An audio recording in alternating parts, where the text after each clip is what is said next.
Are you worried about your aging parents? On today's episode of The Loud Quiet, Senior Care 101 with Lynn Smargis. Hey, everybody, welcome back to The Loud Quiet. Today, we've got another great guest that we are super excited about. Today, we're going to be talking with Lynn Smargis, a certified senior advisor and dementia practitioner. Lynn has written several books, and along with being a multi-book author, Lynn hosts a podcast, Caring for Your Aging Parents. She helps families find that right care, those professional relationships, and helps people understand what are the right living arrangements as people move into those stages of life. This helps you save time, it helps you save energy, and really it's just emotional savings that you get by working with someone like Lynn. Lynn comes to us today from Portland, Oregon, which puts our little flat North Texas setting to shame here. That's not a screensaver behind No, that is her. really Lynn back there. Her latest book is Sensible Senior Solutions, and it was something that really spoke to us. And I want y'all to stay tuned to the end of the episode. Lynn's got a special offer for those of you who are the Loud Quiet listeners and viewers, just for those of you that are watching this episode. So hang tight to the end so that you get to hear Lynn's special offer. Lynn, thank you for joining us on The Loud Quiet. I know, we're so excited to have you. Well, thank you guys for having me. I'm really excited to come on and chat with you today. So thank you for the opportunity to come and speak to your audience. So Lynn, as a child of independent, healthy parents, but they are nearing their 80s, one will be 80 in a couple of months. I'm sure she's going to love me saying that. As long as you don't tell them they're elderly, that's okay. And see, that's what I said. Don't use that word. I really enjoyed going through your book, and specifically chapter 2, which is titled Talking to Your Parents About Moving into a Senior Living Community. How do we get that conversation started? Yeah. There's two whole different perspectives on senior living, right? Like you're the child who is looking at your parents from the outside, and your parents are the people that are aging that don't want to leave their house. So it's a really hard conversation to have, especially if your parents are really resistant to moving out of their house, like especially if they've lived in that house for 4, 5, 6 decades, right? And it's been their home and it's really got a lot of emotional connection for them. They're not going to want to leave. So what I always suggest people to do is to have that conversation, maybe take your parents out to lunch or dinner or coffee and ask them like, hey, how are you managing your house? Like, how are you getting your housework done? Like, how are you doing these things? Because if you go into their house and you're like, well, this isn't clean and that's not done. And like, you clearly can't take care of your house, right? They're going to get really defensive. So you have to approach it with a lot of patience and a lot of like asking them questions, right? Because one of the things you need to do is to figure out what it is that is their pain point and why it is either maybe they don't want help in the house or they're really resistant to having help in whatever form it is, right? So especially in that generation, right? It was all about being independent, having your own car, being out on the road, being able to drive yourself everywhere. So even just the conversation, probably one of the hardest conversations, even harder than the retirement living, is giving up the car and access to driving, right? So I did it through somebody else, but that's another thing I always recommend is if you see your parents are clearly like in a dangerous situation, like your parents are falling, their health has really declined, you can see that their memory's going and it's not like normal memory aging issues, it's you feel like they may have dementia, is to secure like a good friend, or maybe it's their pastor, or maybe it's like a medical professional that they trust, and have a conversation with that person to talk to your parent, right? They're going to listen to that person probably better and more effectively than they're going to listen to you because you're their child. A great example of that is my husband's brother is a doctor, and he's a doctor who is board certified in 3 different practices. And like, even though they were taking care of their mom at the end of her life, and she had Parkinson's, and her son Mark says, okay, mom, you have Parkinson's, we can see that from all this tests. And she's like, I really don't think I have Parkinson's. And this is her son who's board certified in 3 practices. So clearly he knows what he's talking about. So it's really hard, even if you are a medical doctor, to get your parents to convince them that something is actually what it is. So I always recommend enlisting the help of somebody who's close to them, who is going to understand the dangers of the situation and want to help you get your parents in a safer situation. I pointed that to Rick yesterday. Another one that I really liked in that chapter was you talked about having someone there or someone taking notes when you're having these conversations. And I thought that was great. Tell us why that's a good idea to do. Yeah, it's a great idea to do for several different reasons. And the first reason is because if you have a conversation with your parents, especially if they're having memory issues, especially if you feel like it might be dementia, you can take notes on that. And a great way to take notes is just to bring your phone with you and to use the audio recorder so you can actually hear what people are saying. And then you can use AI to just summarize that audio recording for you so you don't have to sit there and like pencil it out. It's great for that so that you can go back and review what you talked about with your parents. It's also great, like if your parents are like, I don't think I said that. And then you can just show them the spot in the recording where it's like, okay, this is where we talked about it. So it's not just you saying something and them getting defensive about it. You can actually go back to say, hey, here's where we talked about this. Another thing is that there's a lot of different aspects of taking care of your parents, and you're not going to remember everything you've talked about because you're stressed. You probably have kids that you're raising. Your kids might be going through college applications. Like there's a million things going on in our lives. We're not going to remember what we said. So having that recording and getting AI to summarize it so that you know that you did talk about that with your parents and how many times you talked about that. It's great to keep a record, especially if you feel like they're medically declining in any way. You can say, I started talking to my parents. This was 2 years ago. I started talking to her about a memory decline. This wasn't last year. So you can see in a timeline exactly where it is because we always have a perception it might be sooner or later than we actually did talk to them about it. Whereas when you're taking notes, you know exactly like when it was that you talked to them about certain subjects. Yeah. You said something, Lynn, and I'm thinking specifically of my grandmother when it was time to take her keys away. It was a very challenging thing. And I think about these conversations as being challenging. Even just introducing the idea of, hey, we think you need to consider other living. It seems like that alone would be an awkward way to start. I also don't want to be sneaking up on parents. What's the right balance between sort of sneaky getting into the conversation and just having that authentic conversation with them? I think just generally like just introducing it and saying like, hey mom, I noticed that like you have the stack of mail on your kitchen counter. Can I help you with that? Right? Like starting it like that and just saying like, hey, I noticed this or hey, I noticed that, and not pointing it out specifically and saying, hey, there's a stack of mail on the countertop. Like, why didn't you go through your mail? Right? It's all about how we approach it and just kind of like tiptoeing into it. Like, and if you see like 6 things in your parents' house, right? Like don't point out all 6 things at once because then they're going to feel ganged up on, right? Like you can say, oh, I noticed like, you know, the cat box hasn't been changed in a while. Do you want me to change it for you? And then after you change it, you can say, hey, do you need help changing your cat box? Like, are you having issues keeping up with it? Like if you are, why? Like it might be because your parents have arthritis and it's hard for them to bend down. It might be because they're not remembering that they haven't changed the cat box in 3 weeks. And that's a big red flag, right? Like if it's just a physical thing, like, oh, my arthritis on my knees was bothering me and I couldn't bend down, that's really easy to solve. But if it's something like their memory's going, then that's a bigger issue to talk about. Yeah, that I like that where you're not presenting it as here's all the things that are wrong with you, but rather here's I noticed something. Can I help you? Right. And the other thing we have to remember when we talk to our parents, right, is like we have a different perception of what's wrong than they do. Like they might think that stack of mail on the countertop is okay. They might think like not changing the litter box in 3 weeks is okay, right? They may have changed their like what is okay in their head because they want to stay in their house longer and they might try to cover things up or they might not. And the other thing is I always tell people always find out why because never assume you know why. Because if you start to assume you know why, then you're going into the conversation like 5 steps back, right? A really great example of that is a client that I had, and he didn't want to get his car keys taken away. And then when the family finally asked him why, he's like, well, he's a veteran, right? And he would go to the veterans meetings and he would lead them. And he's like, well, I want to make sure I can still get here and I can't get here if I can't drive. And they're like, Dad, we will take you every week. We will literally come to your house and drive you there. And so since they could do that, then he was fine with not having his car keys because that was his main concern. So it might be something as simple as that. Yeah, that spirit of why makes sense. And it's so emotional. It's so scary that I think we're jumping to solve, but I like that sense of curiosity. So it's one thing to talk to our parents about this idea of moving, but there's a lot of cost. This is scary when I think about it from a financial perspective.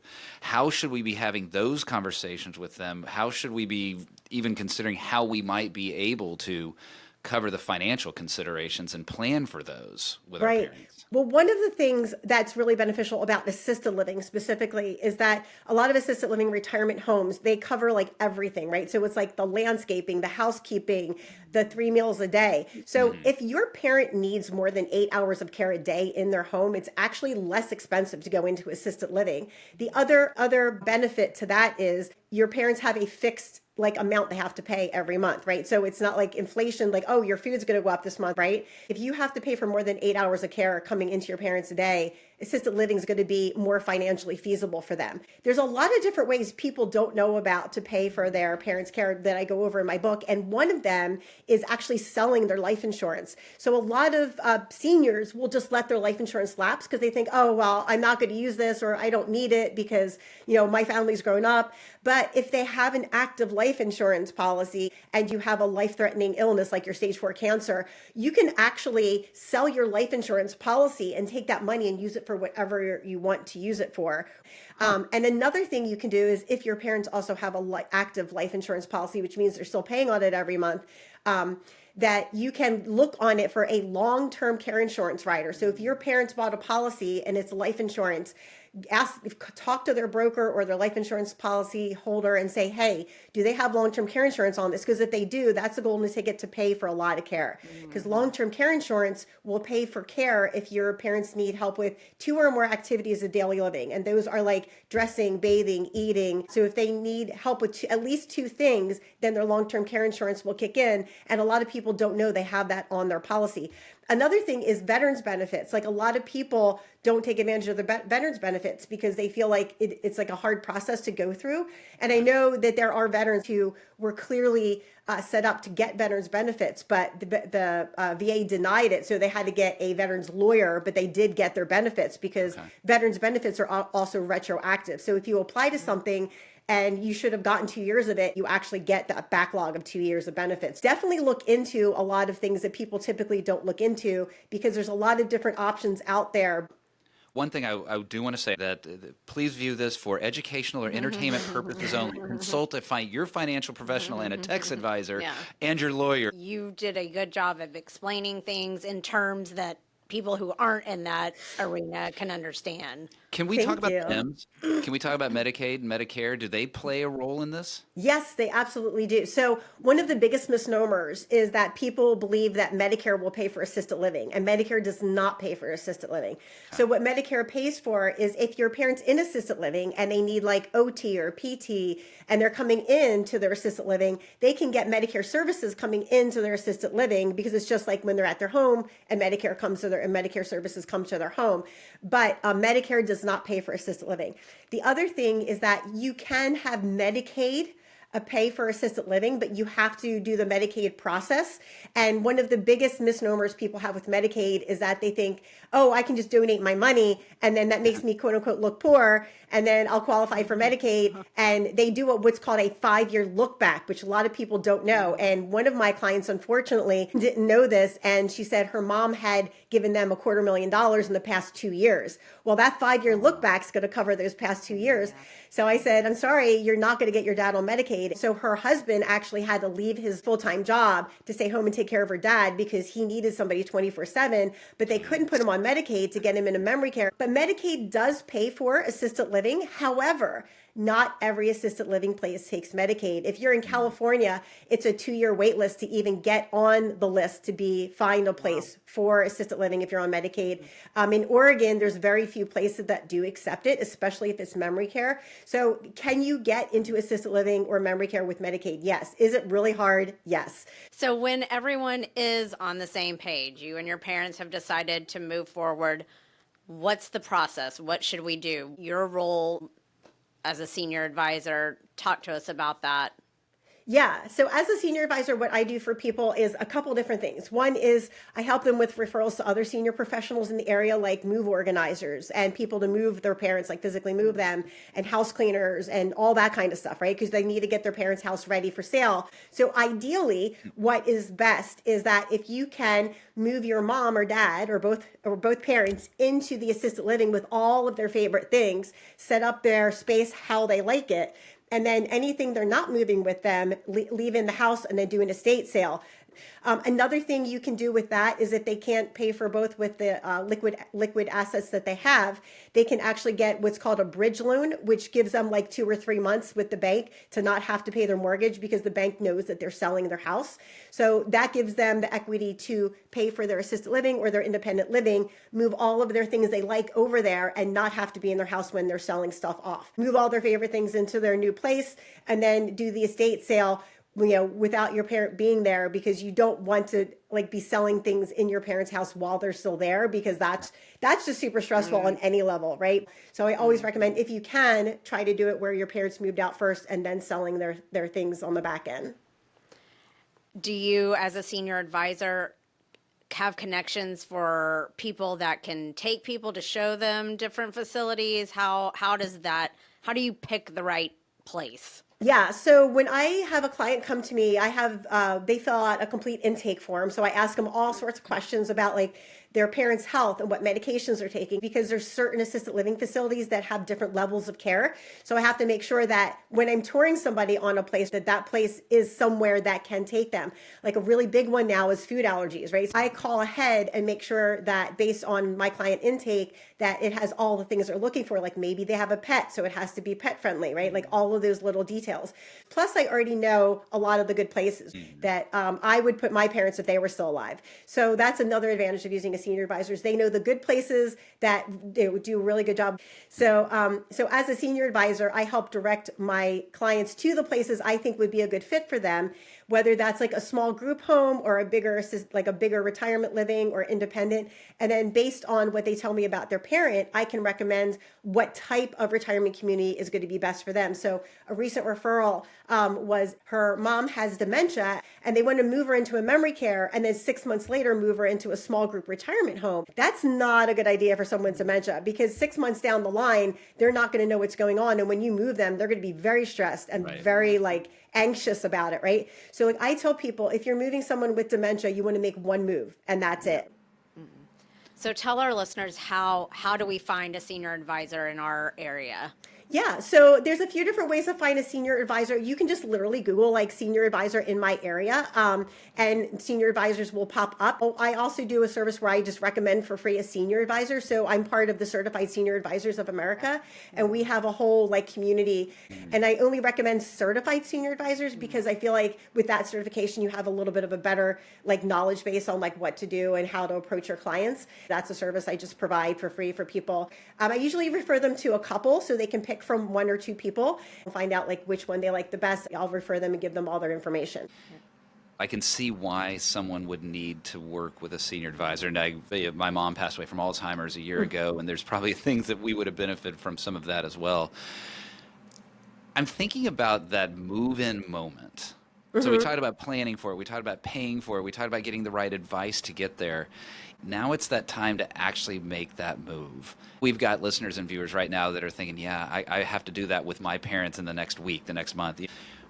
How can we make that day as low stress, low emotion, or just the best possible experience for that day? What I always recommend to my clients is because for me as a senior advisor, I always offer to take their mom or dad out to lunch while they're doing the move. So I say I can either orchestrate the move for them and they take their parents out to lunch or dinner, whatever it is, or breakfast, or the opposite. Like I'll take their parents out to lunch or dinner and they're orchestrating the move. That way their parent is having a good time, they're relaxed, they're having lunch, and then I take them back. I take them into their new community. Ahead of time, I tell the director, this is what their interests are. Who are the people in this community who they would most likely, make friendships with? And I bring them to the community. I introduce them to these new people who have similar interests so that they can immediately start, meeting people in their new community who they may end up, being friends with.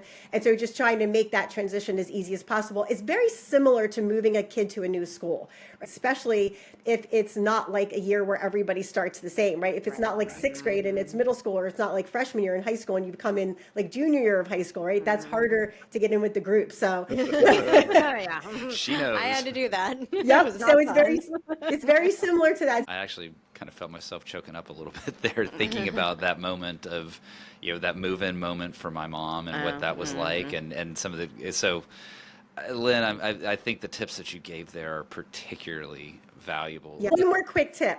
Oh, yeah. If you can have their whole apartment set up before they walk into it, it's much easier for them because then they're excited about it because then they're like, oh, look at my place. It's so beautiful. It's all set up. I think that's a great idea. Absolutely. Thank you so much, Lynn, for sharing your wisdom on this subject. We will put the links to your book, your website. She also has a podcast, Caring for Aging Parents. We'll put all the links to all of Lynn's info. Tell us about the special offer that you have for our listeners.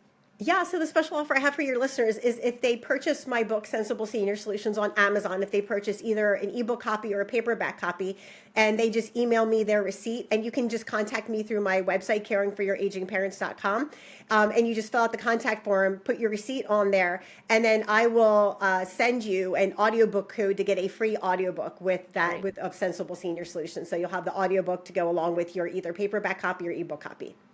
Oh, that's fantastic. 'Cause Yes. especially in a stage of life like this that people are going through, they may not have the time to sit down and read a Yes. book, but as they're going And around and they're doing dry- all these yes. things to be able to listen to it. So that's great. Absolutely. Lynn, this has been an absolute treat. I guarantee that the listeners, they're going to benefit from it because I know I am going to benefit. We're going to benefit from it. I was thinking in my head, and my parents listened to all of them. I was like, I'm glad they're going to listen to this Yeah. one because that will help when we're going into the next phase of things. When Lynn talked earlier about having that third-party advisor kind of helping advise, well, we just created an entire episode that we can have a third-party advisor in your parents' and other friends' ears. So thank you, Lynn, for being exactly that third-party advisor for our listeners, our viewers, and for us on The Loud Quiet, Living Living the the Empty Empty Nest. Nest. You're welcome.